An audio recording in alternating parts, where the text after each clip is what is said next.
Okay, so as we kind of like venture it forward through the autumn into the winter, and we might start getting, I don't know, maybe around January time, a little bit of frost. Is there any specific care that we should be establishing for our pond frosty moments?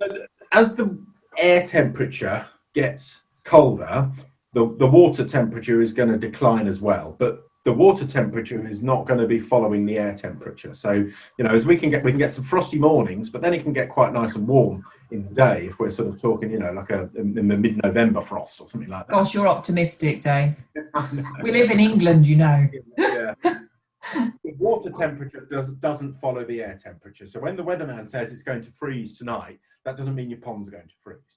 The water temperature is going to be slowly declining because the water is such an excellent buffer against temperature change. So as the water cools down, it can hold more oxygen, which is just a strange property of the way the water molecules interact. So the cooler the water is, the more dissolved oxygen it can hold. Now, if we couple that fact with the fact that the fish's metabolism is decreasing in cooler water, then the fish's requirement for oxygen is decreasing. So there's more oxygen available, but the fish don't need as much in cold water. So as the air temperature gets cooler, the pond is going to be slowly coming down to meet that cooler air temperature. We're not going to be seeing large fluctuations because water's such a buffer against the temperature change. So as the water gets cooler, we don't need to be aerating as much. And indeed, if we've still got a big fountain throwing the pond water up into the air, and we've got waterfalls which are then bringing the water in contact with the air, or maybe we've still got a big air pump blowing lots of air bubbles into the pond, then we're just going to be chilling that water much, much quicker. We're aerating when we don't need to, because the fish don't need as much oxygen, and there's more oxygen available just because of the physics of the water molecules. But what we're doing is we're increasing the contact of the pond water with this really cold air. So we're taking the temperature down too low. So when we get to that time of year when we're starting to get frosts, we've really got to be looking at the aeration of the pond and saying, why am I doing all this? If we've got an air pump running, switch it off. If we've got fountains still going, switch them off. We don't need to be doing that aeration that was so important way back in summer. When the water was really warm, the fish were really active, they needed lots of oxygen, but there wasn't as much oxygen available to them. So the aeration was just utterly critical. It sort of isn't now. We still need to be keeping an eye. It doesn't mean we can just switch off everything and the fish will be fine. The fish can still get problems of low oxygen levels in cold water, but it's just really much less likely compared to summer. So if we've got aeration devices, switch them off. Fountains, you know, if we've got a little solar powered fountain, if we've got an air pump going, if we've got a Venturi fitted on the filter outlet, switch it off. We don't need that sort of big slooshing going on at the water surface that was so important back in the summer.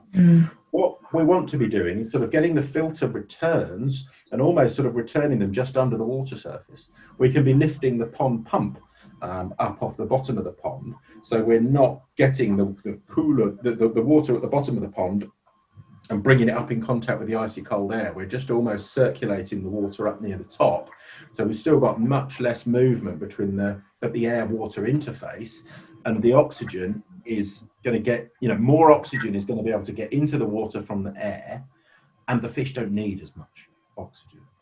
So that's the thing we need to be thinking of. And if we're still aerating a pond loads and loads throughout the winter, then we've got the prospect of taking the water really very, very cold, and, you know, close to zero cold.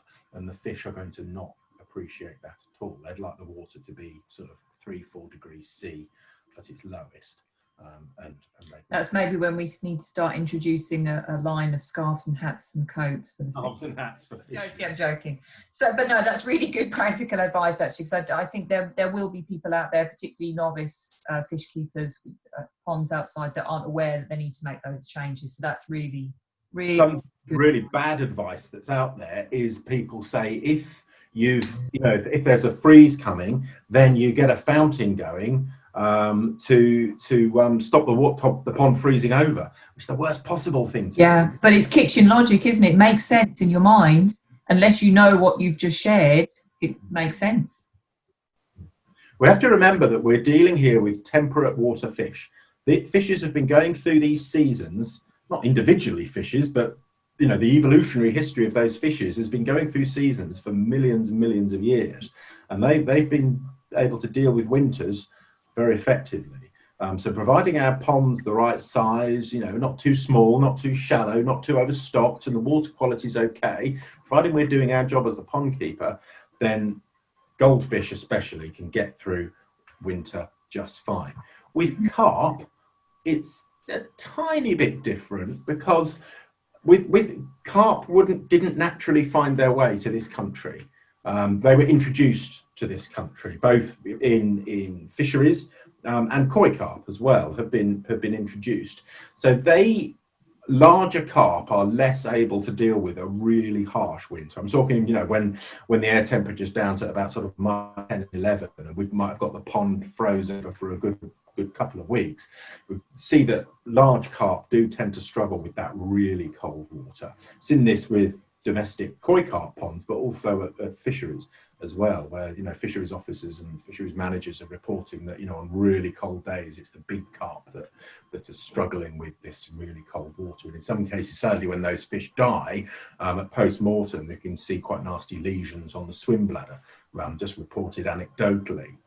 Can't find anything in the literature to back this up, but it sort of fits in with this concept that carp weren't naturally found in this country, and maybe really harsh winters, the big ones would struggle to cope, and if they were left to their own devices for thousands of years, maybe they would be lost from this country. They've been introduced and we're maintaining them in this country.